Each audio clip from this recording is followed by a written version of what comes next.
lot of other things in addition to TV weather. I think you should give back to the community, put in some service hours.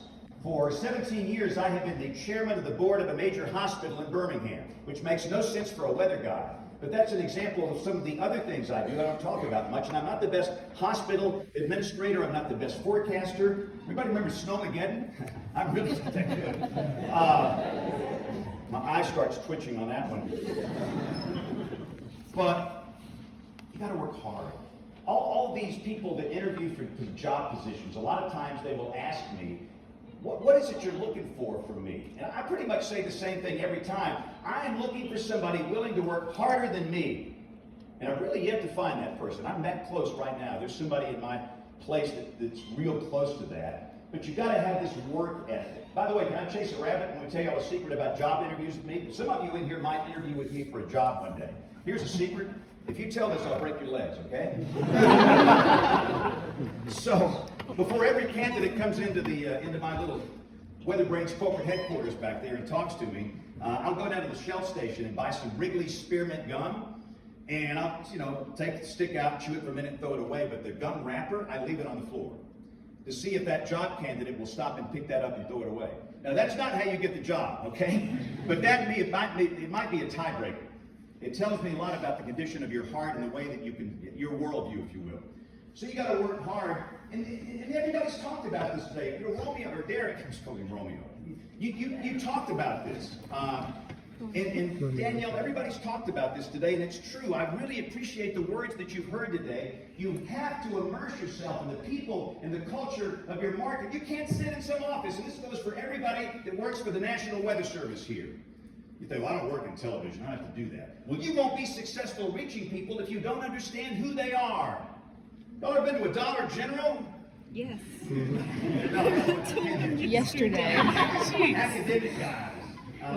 You want to find out what people need from you, and you want to find out their needs and how to help them during severe weather, how to save their life during severe weather. Go to a Dollar General and talk to them. That's where real people are. And we go to these weather conferences, and we sit around these mahogany tables and we decide what's best for us, but we don't even think about the people that we're serving. You can't be successful when you should understand the people and the culture. Some of you know this. When I get interns in the summer, and by the way, we've had no interns since COVID started, which is horrible.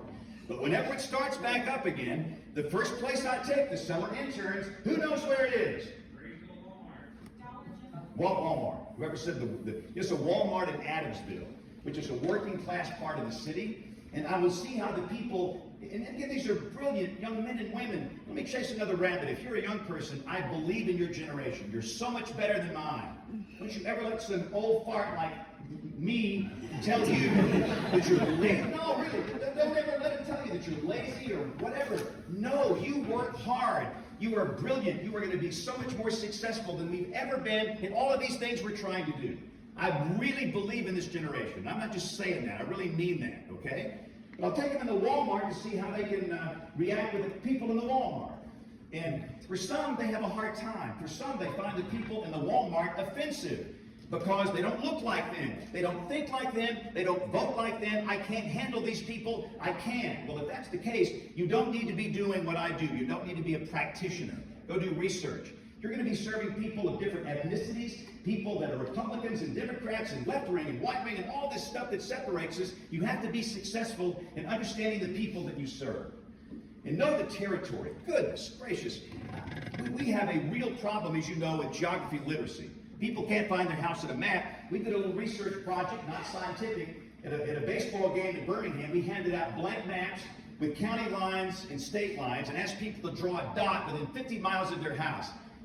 What percentage of people do you think could do that? 20%. 8. Wow. It's all these maps we show TV, weather service, they're cool maps. They're easy to understand, but for most people, they see just nothing. They don't know what it means. That's why you post this social media, map, a very easy to understand map, and all of a sudden, what about my hometown? They can't read that map. But anyway, knowing your territory, and for you in this room, that doesn't mean geography literacy. That means you've been there. When I was transferred to Dallas in 1984, never been there before, what do you think I did for the first 6 months before the TV shift? I drove. I got in my car and I drove. drove to Waxahachie, I drove to Gainesville, drove to Ennis, drove to Mineral Wells, drove to Tyler. I wanted to see the whole DMA to have it in my mind, because to be successful, you have to understand the territory. If you hear a tornado warning and it says there's a tornado warning, there's a tornado 14 miles southwest of Clanton, Alabama, nobody knows where that is, even if they live there. But if you can tell them it's right by Jim's Pit Barbecue, everybody in Billingsley, Alabama knows where that thing is, all right? Really. I mean, I look at the, and I know if you're in the Weather Service, you can't do that. I understand it's different, where we've got the freedom to do that. But I'm just saying, you have to understand the territory by driving it and knowing it. Calling out a Walmart, a barn, a whatever. Strip joint. That's what I called out Wesley's booby trap one night on the air. Whoa! Everybody in Dora and Summerton, Alabama, they know where that thing is. They do. This is a big one. We'll talk about that later. But guys, we'll talk about it in a minute. I do interview a lot of people for weather jobs. I've noticed a trend. And by the way, if you come interview with me, what's the first thing I'm going to do after you leave my office? What do you think the first thing I'm going to do is? Check your social media feeds. And I had a this candidate's not in here. I think it's a clear. Had a candidate recently, and I checked their brand, the Instagram feed. I counted 67 of the last 68 photographs of this person. And look, it's okay doing this. The selfies are fine, but really, 67 out of 68, what you're saying is it's all about me. It's not about you. It's not about anybody in here. It's about the people we serve, and that's what that means. So, I hope you're ready for your defining day. Everybody in this room, you're only going to have one or two in your life, and that's it. And you don't even know the morning it happens, it's going to be your defining day. You don't know. And I hope you're ready for it. For some of you, maybe you had one. For most of you students, no, you haven't. You will. Had a couple. One was this day. You're looking at graphic violence. Graphic. Kevin, you still in here? I hope y'all listened to what Kevin said today. He wasn't as cranky as he usually is today. He can kick it up a notch, but what he said was really important. He gets it. This is Kevin and this is me, okay? I'll say stuff. I don't care who I make mad. What day is this? 2nd, April 27, 2011. Way before some of y'all were in the weather business. 11 years ago. This was what I call a generational tornado outbreak. Again, when I was a senior in high school, I experienced April 3rd, 1974 in a pretty powerful way. Back in 1974, we had no cell phones. My hobby then, and still today, is amateur radio. I got my license when I was 14 years old. Whiskey Oscar 4 whiskey is my call. It's a great hobby to have if you're in weather, because your fancy cell phone in your pocket's not going to work a lot after a tornado emergency. But we didn't have phones in 74. They needed us. My high school principal gave me 3 days off to go volunteer. First place they sent me that night was Jasper, Alabama, the People's Hospital downtown. I was putting up the wires, the antennas, the cable, getting the radio established on 146.94, the repeater in Birmingham. I got them linked up. They were talking with the relief agencies, but they put me in the emergency room. I don't know why. To this day, I don't know why. What I saw for the next hour changed my life. I had night terrors for 2 years. I've never talked about it publicly or privately, and I will not talk about it today, what I saw in that room. But I think I had to experience that. So I lived through that first generational outbreak as a high school student, and here we are as this one as a professional. We had 62 tornadoes in my state in one day. This is a map of all of them. We had 3 EF5s. Johnny Parker, what number was yours? Where's Johnny? You were number 41 over in Smithville. Johnny's a survivor. Some of you in this room are survivors of this. If you don't know Johnny Parker's story, follow him on Twitter and read his story. It's remarkable, the fact that he's still here. This is some of the famous tornado video from John Brown and Mike Wilhelm. Mike passed away a couple of years ago. I still miss him. But both these men have a servant's heart. They weren't doing this to make any money. They were just doing it to help. And this is pretty graphic. And again, I moved here when I started 5th grade, moving from Greenville to Tuscaloosa. after those changes in my life. And this is kind of a special place to me because there were a lot of people here that took in two strangers, me and my mom. We were broke, we were hurting, we didn't know anybody.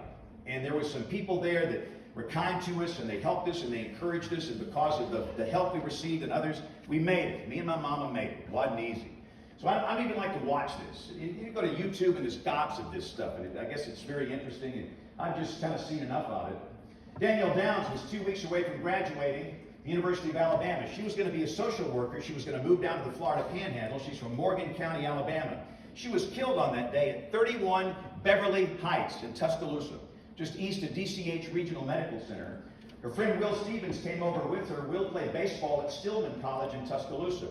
Will did not survive the tornado. And Lauren Brown, another high school friend, these three kids were together. She was killed at the same place, 31 Beverly Heights in Tuscaloosa. I go by that place often if I've got a second just to take a look at where the house used to stand. And what so many speakers, Derek talked about this, I've tried to immerse myself in the lives of the survivors' families where they allow me to do so.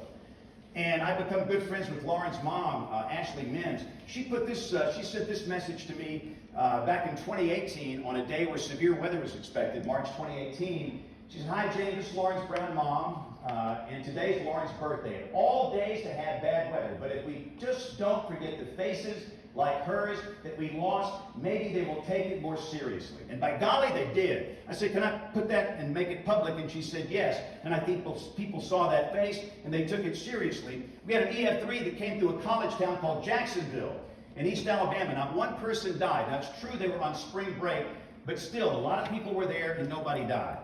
And I really appreciate these survivors helping us spread the message to mitigate this kind of pain that we've had.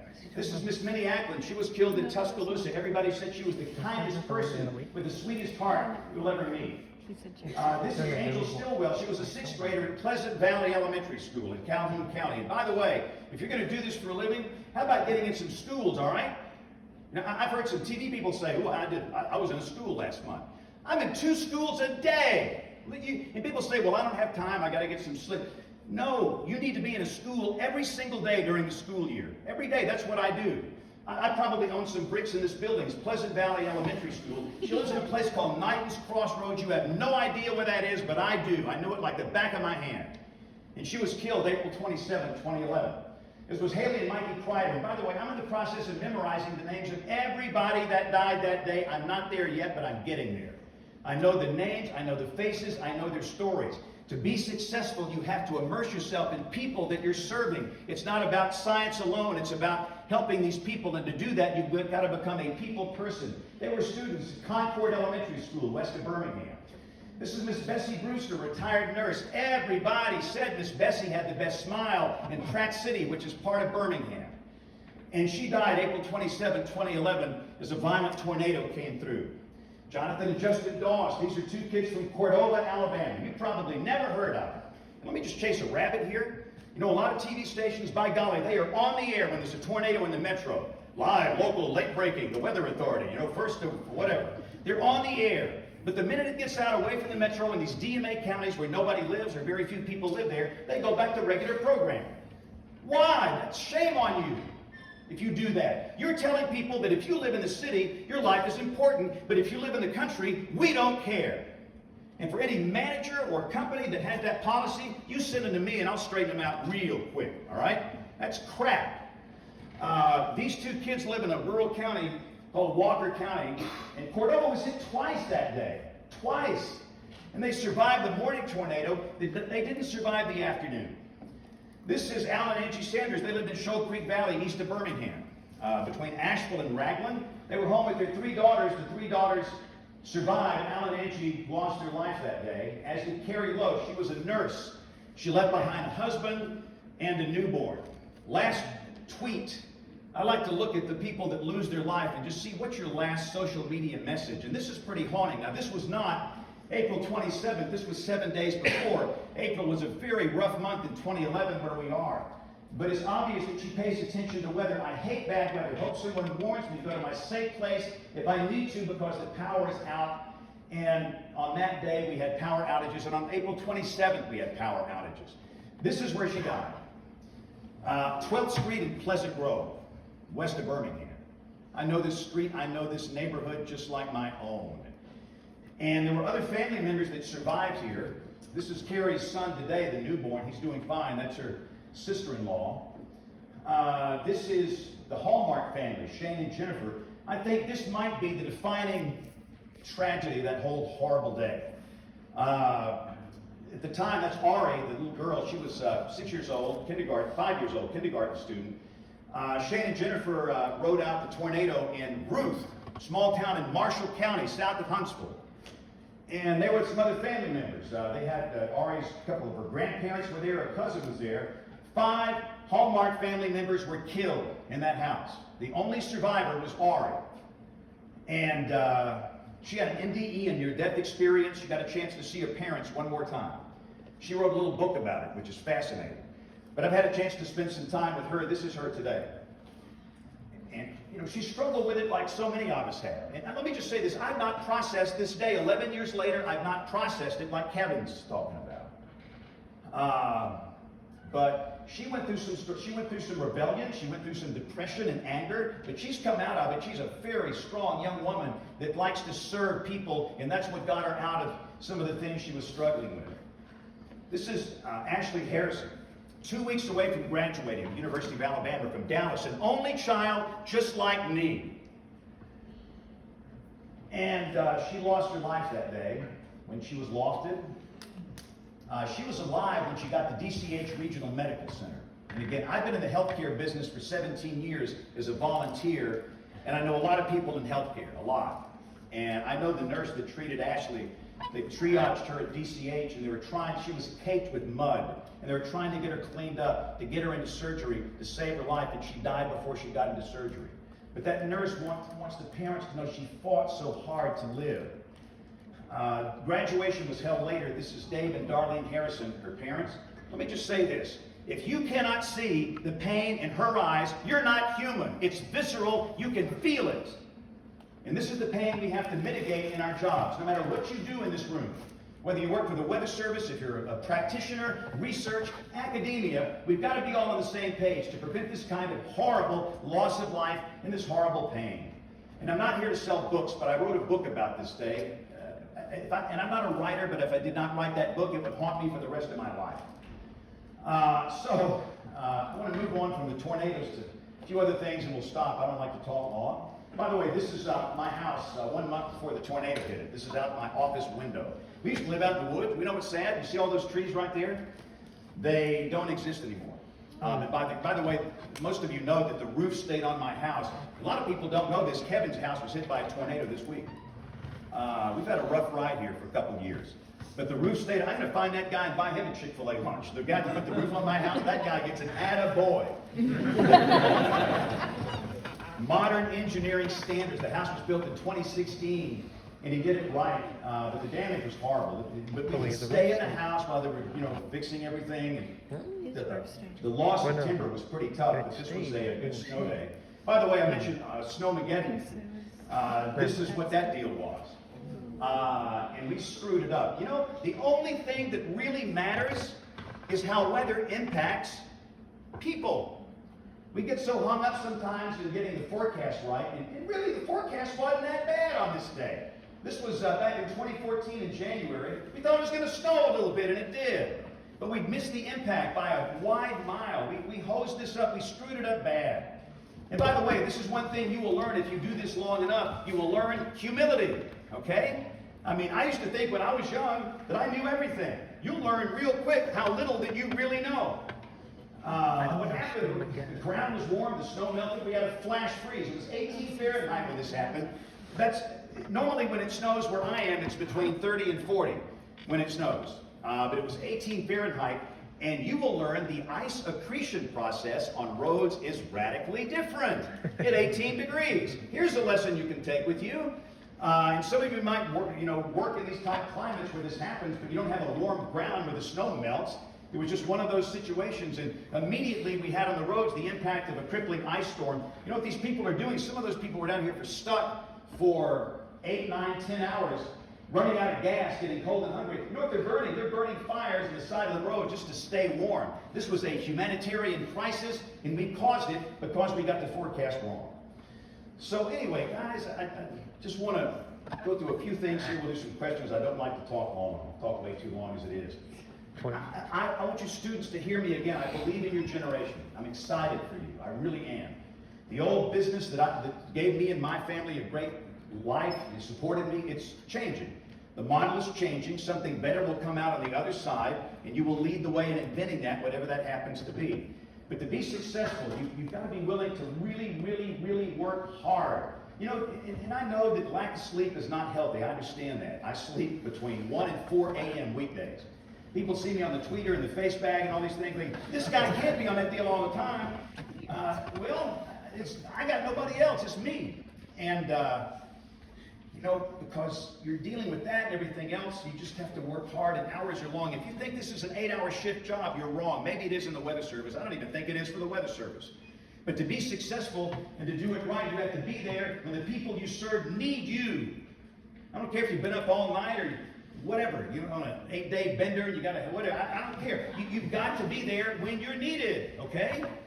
And if you're not there, guess what? They're going to go find somebody else.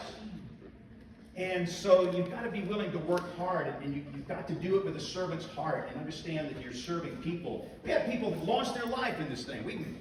I don't even like to laugh about it because we did have loss of life in this thing.